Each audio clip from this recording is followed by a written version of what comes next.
एक लड़की जोधा अकबर फिल्म देखती है। उसके बाद वो सीरियल देखती है।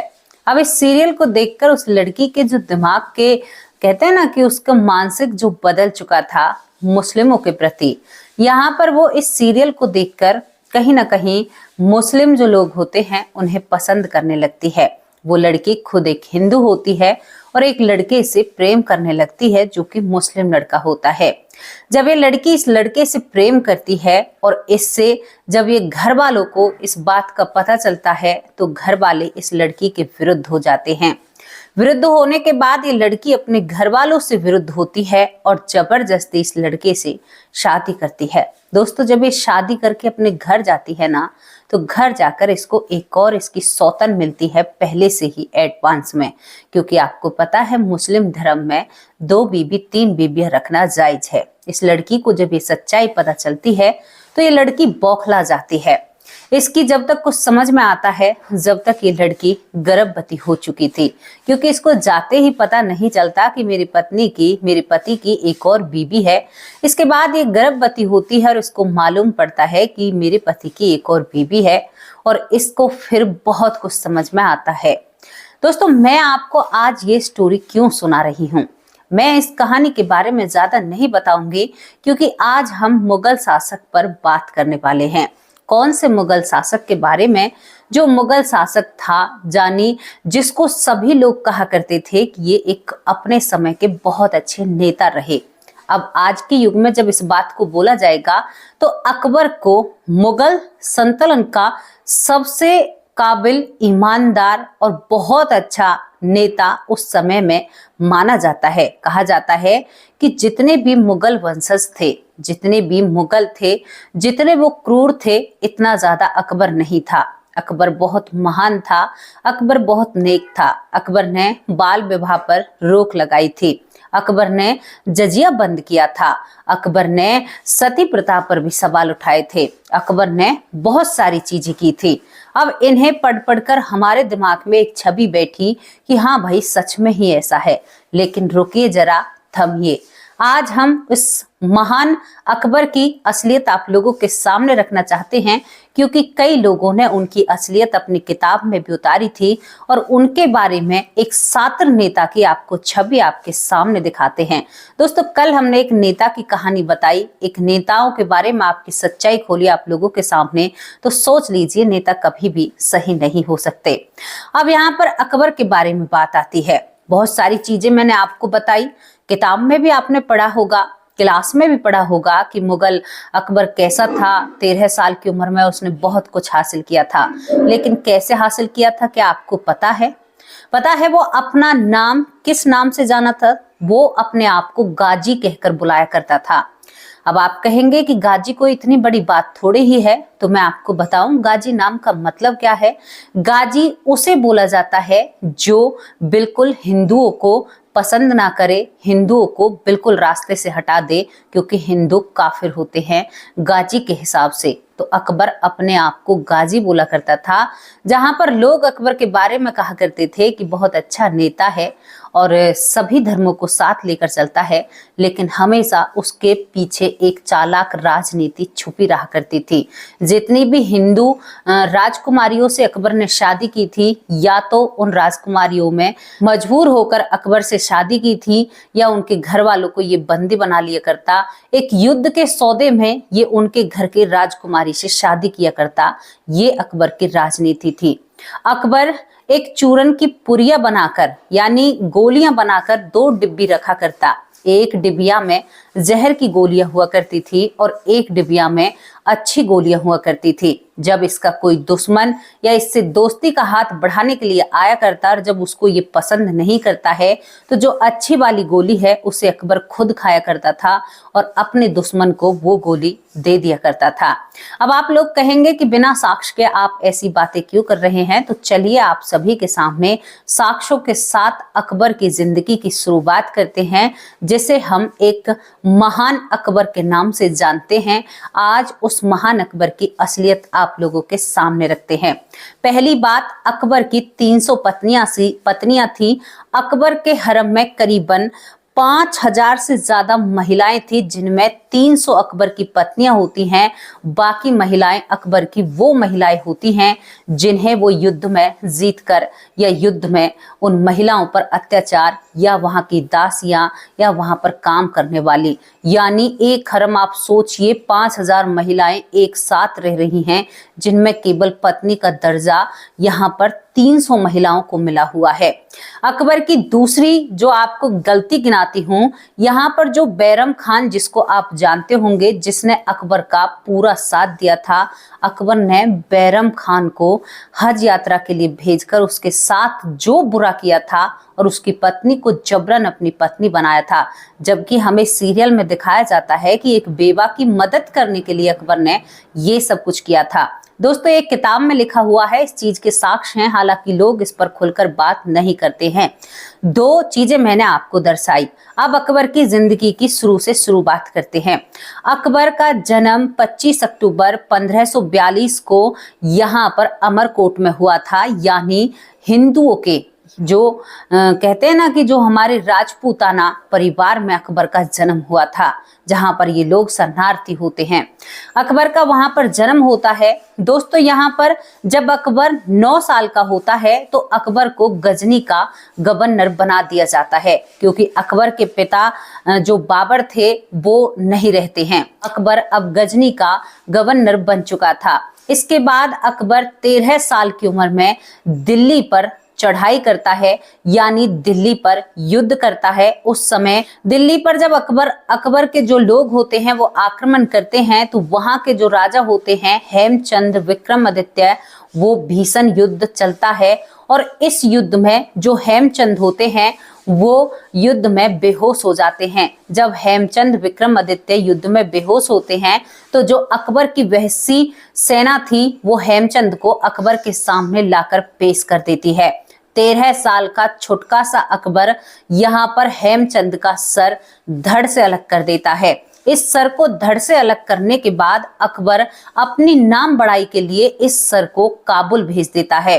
सर के नीचे की जो बॉडी होती है उसे दिल्ली के एक किले में दोस्तों मेन गेट पर लगाया जाता है, इस तौर पर लोगों में दहशत फैलाने के लिए। यहाँ पर इसके बाद आपको क्या बताऊं, और ये लड़ाई पानीपत की लड़ाई होती है 1556 में, जो कि हेमचंद से इस अकबर की लड़ाई होती है और ये दिल्ली पर फतेह हासिल कर लेते हैं। दोस्तों, इसके बाद अकबर 13 साल की उम्र के बाद कई राजनीतिक सौदे करता है। क्या सौदे करता है? वो अपने राज्य को चारों तरफ बढ़ाता है भारत में। चारों तरफ अपने राज्य को भारत में जब वो बढ़ाता है पानीपत की दूसरी लड़ाई को जीतने के बाद, तो इसके बाद हेमचंद के लिए कोई भी यहाँ पर राजा नहीं आता है और अकबर अपने पांव पसारने लगता है। इसके पांव पसरने लगते हैं। अब यहाँ पर 1557 में बारी आती है मेवाड़ राज्य की। यहाँ पर मेवाड़ चित्तौड़गढ़ की जब बारी आती है तो यहाँ पर अकबर 4 महीने तक डेरा डालकर युद्ध लड़ता है। 4 महीने तक ये यहाँ का युद्ध जीतता है और जीतने के बाद ये चित्तौड़गढ़ पर अपना हक जमा देता है। जब इसका परचम चित्तौड़गढ़ पर लहराने लगता है तो वहां की प्रजा कांप उठती है। आपको यकीन नहीं होगा, अकबर ने आदेश दिया था वहां पर जितने भी हिंदू लोग रहते हैं, यानी वहां पर जो चित्तौड़गढ़ की जितनी भी प्रजा होती है वो सभी हिंदू होते हैं, उनमें 3000 हिंदुओं का अकबर ने कत्ले आम करवाया था अपने हाथों से। उन हिंदुओं के सिर से यहाँ पर एक स्तंभ का निर्माण किया जाता है। इस प्रजा में बच्चे थे, बूढ़े थे, महिलाएं थी, जिनका नरसंहार अकबर की सेना के द्वारा किया जाता है। अब इससे भी और आगे आपको कुछ बताते हैं। अकबर जो होता था वो यहाँ पर जनेऊ को तोलकर हिंदुओं को तोला करता था, यानी हिंदुओं के जनेऊ से तोल किया करता था कि हमने कितने हिंदुओं को उड़ाया है।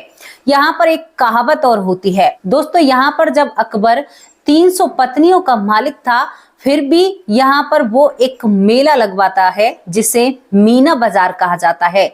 जब अकबर मीना बाजार लगवाया करता था तो उसमें वो अपना भेष बदलकर जाकर देखता है कि मीना बाजार में कितनी खूबसूरत लड़कियां आई हैं। इतनी पत्नियां होने के बावजूद भी उसकी नजर ऐसी थी कि वो उस मीना बाजार में से जिस महिला को पसंद कर लिया करता, चाहे वो महिला बच्चों की माँ है, चाहे वो महिला 12 साल की लड़की है या 6 साल की लड़की है, चाहे वो महिला अपने एक पतिव्रता नारी है, वो उसी दिन उसके हरम में उपस्थित हो जाया करती सैनिकों के द्वारा। ये बात भी कही जाती है। यहाँ पर अब जब ये 3000 हिंदुओं की मृत्यु कराता है और दोस्तों इस बात के चर्चे आसपास होते हैं, तो यहाँ पर अकबर का दबदबा भारत में चारों तरफ बढ़ने लगता है, क्योंकि चित्तौड़गढ़ एक मेन गढ़ होता है।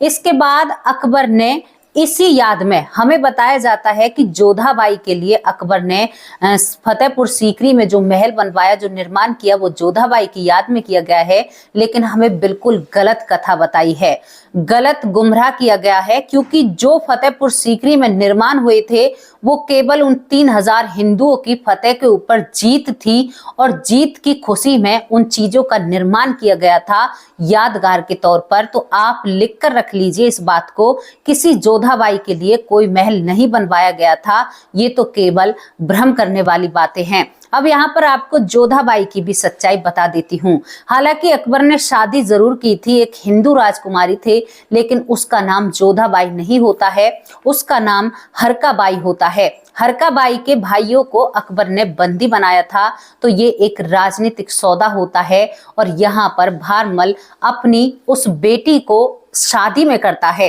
हालांकि लिखित तौर पर कुछ अंग्रेज लोगों की किताबों से पता चलता है कि जो भारमल था उसने अपनी जो बौंदी होती है, यानी अपनी काम करने वाली महिला की बेटी से अकबर की शादी कर दी थी। वो तो ये कहते हैं, लेकिन कुछ लोग कहने वाले ये भी कहते हैं कि जो जिसे जोधाबाई कहा जाता है, दरअसल वो हरकाबाई होती है और हरकाबाई एक राजपूतानी घर से राजकुमारी होती है।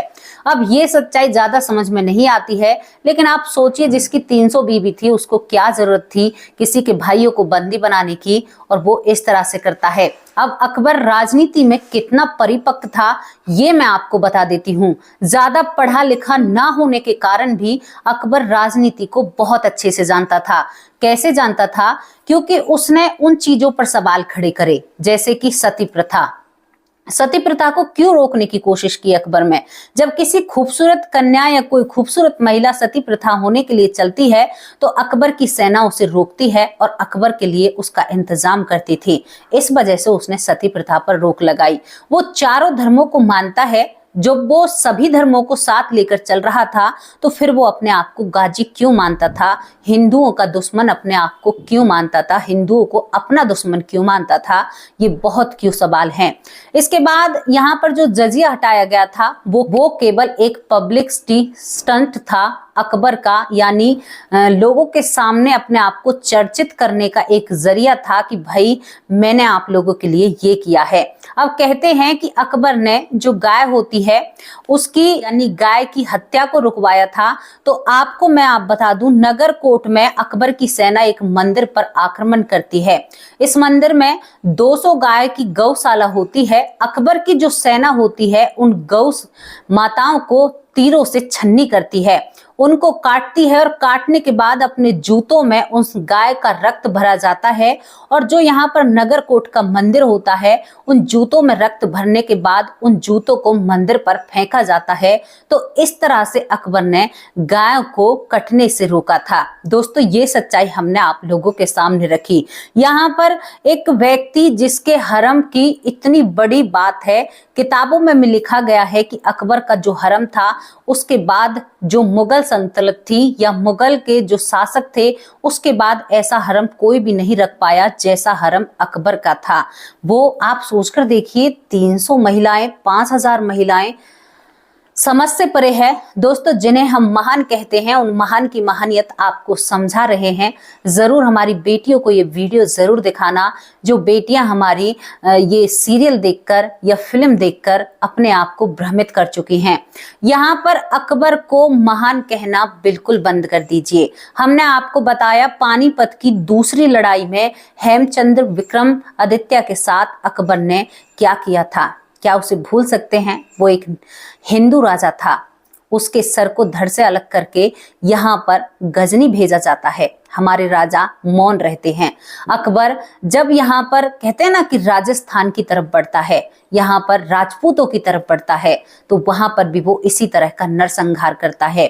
इस नरसंहार को तो ये लोग भी मानेंगे जो यहाँ पर 1557 में हुआ था चित्तौड़गढ़ में, जहां पर 3000 लोगों के जनेऊ जब तोलते हैं ना तो कम पड़ जाते हैं। यहाँ पर जो जनेऊ तुलते हैं, आपको उसका भी मैं वजन बताती हूँ। जब यहाँ पर चित्तौड़गढ़ में अकबर ने अपना वहशी रूप दिखाया था, हिंदुओं को मारा था, तो उस वक्त उन हिंदुओं के जनेऊ का वजन था 2980 किलो। आप सोचकर देखिए कितना जनेऊ था, कितना अत्याचार उन लोगों पर किया था। डर लगता है। जो कहते हैं ना कि मुगल अच्छे थे, बिल्कुल अच्छे नहीं थे। मुगल सच में ही अच्छे नहीं थे। अब यहाँ पर आपको एक और सच्चाई बताऊं, जिसने अपने बहरम खान की बीवी को नहीं छोड़ा, जो व्यक्ति अपने दुश्मन को गोली दिया करता, जो व्यक्ति हिंदुओं पर अत्याचार करता, वही व्यक्ति अब हिंदुओं को सभी को मिलाकर एक सभा बुलवाता है। अपने 9 रत्नों में हमारे बीरबल को भी रखा जाता है। बीरबल के साथ की कहानी बताऊं, जब अकबर का बीरबल से मन भर जाता है, जब उसे रास्ते से हटाता है, तो एक ऐसे युद्ध पर बीरबल को भेजा जाता है जहां पर पहले ही पता था कि वहां पर मुगलों की जीत नहीं होगी। लेकिन बीरबल को पता था कि अब मेरा अंतिम समय आ चुका है और बीरबल उस युद्ध में जाता है। बताते हैं कि बीरबल का शव भी किसी को नहीं मिलता है।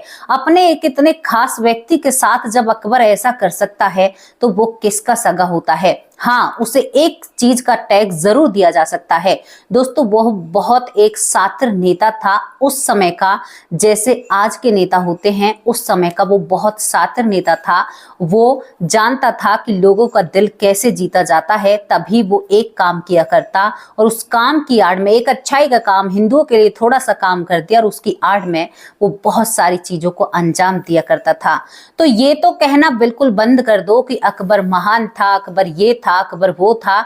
और यहाँ पर एक और चीज कहा जाती है, कहा जाता है कि अकबर जितने भी यहाँ पर मुगल शासक थे, यानी जितने भी मुगलों के वंशज थे, सब में ज्यादा नरम दिल था। जो इतना दरिंदा था, जो इतने काम करता था, वो सबसे ज्यादा नरम दिल था। तो इसके बाद आप जान सकते हो कि वो कितने क्रूर रहे होंगे इनके वंशज, जिन्होंने भारत को नोचा था, भारत के साथ ये सब कुछ किया था।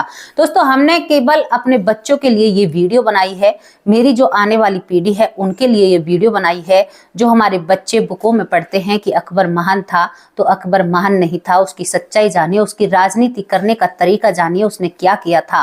केवल राजनीति सौदे थे जो वो हिंदू रानियों से, हिंदू राजकुमारियों से शादी किया करता था, केवल राजनीतिक सौदों के लिए। वो जिस पर भी उसका दिल आ जाया करता, आप देखो, मीना बाजार लगवाया करता और उसमें वो खुद बुर्का पहन कर जाया करता। मीना बाजार लगवाने के बाद अपना भेष बदल कर जाया करता और शाम को आदेश देता कि वो लड़की मुझे बहुत खूबसूरत लगी, और कोई ऐसा निशान उस पर लगाया करता, मतलब कोई ऐसी चीज कि जो वहां पर सेना रहा करती, वो देखते ही पहचान जाया करते और उस लड़की को। बाद में मीना बाजार में महिलाएं जाने से डरने लगी थी। अब बाद में महिलाएं मीना बाजार में नहीं जाया करती थी, लेकिन कुछ लड़कियां ऐसी भी थी जो अकबर की रानी बनना चाहती थी, तो वो मीना बाजार में सज धज कर भी जाया करती थी। अकबर का मीना बाजार इसलिए लगता था, जिसे सीरियल में हमें कुछ और ही तरीके से पेश किया जाता है। अकबर की 13 साल की कहानी हमें बहुत ही रोचक और बहुत अलग हिसाब से दिखाई जाती है। अकबर का पूजा करना हमें बहुत ही अलग तरीके से दिखाया जाता है। तो इस बात से तो ये भी लगता है कि जो बॉलीवुड है, ये बॉलीवुड भी कम नहीं है ऐसी चीजों को बढ़ावा देने के लिए। दोस्तों, बिल्कुल भी कम नहीं है, क्योंकि इन्होंने हमारे बच्चों के दिमाग पर बहुत गहरा असर छोड़ा है। आज बहुत सारी घटनाएं देखने को मिलती हैं, सीरियल का और फिल्म का बहुत ही ज्यादा प्रभाव पड़ता है। आपको अकबर के बारे में जानकर कैसा लगा? अपनी बात, अपनी राय कमेंट बॉक्स में जरूर रखना। अगर कोई बात गलत लगी हो तो माफ कर देना, लेकिन थोड़ी सी सच्चाई आप लोगों के सामने रखी थी। अब आप लोगों से विदा लेती हूँ, शाम को हाजिर होंगे एक सच्ची और अच्छी स्टोरी के साथ। तब तक के लिए नमस्कार, जय हिंद, जय भारत। और अकबर महान नहीं था।